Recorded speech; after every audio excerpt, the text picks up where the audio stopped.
A day in the life as a single mom na wala trabaho for today's video, day. Oh, see? Nagtulala ang inyong mama, day. Dako kayo sa problema, day, kung saan niya pagaling siya mga buwak. Charis. Before anything else, naami sa Agaw Beach. Di siya Agaw. Naami sa Groves Cafe. So, nag-relax mi diri. O, kita mo sa pool. Indot kayo na. Tsada kayo tag-sunrise dira, o. Pak! Ako nag-video, ana. So, ina nilang kapaspas, no? Mura man igadali ning bayhana kay nagsigi na malang igapaspas ning video. Kita katarog tan-aw. Inana katinaw unta ba, no?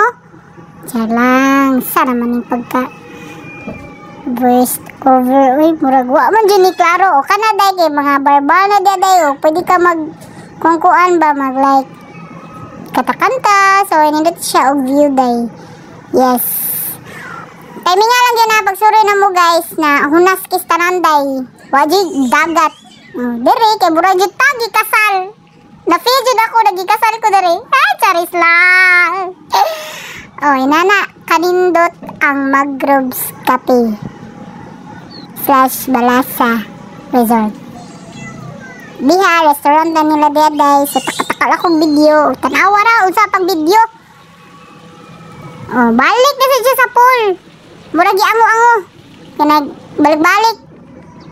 Diha, dapita day. Nana sila yung mga rooms na. Ramo ang room ay.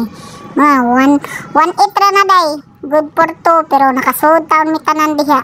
Kanasad, mga kwarto gyap mo na siya diha. Depende sa rate day. Nasa mga 2 to 3K. Sada naman, relax din. Pwede na siya pangkuan. Pang honeymoon. Huy, honeymoon. Kinsa may honeymoon ni mo diha? Sabadi ay. O kanaday. O room gyapon na day. So, mora to kibay.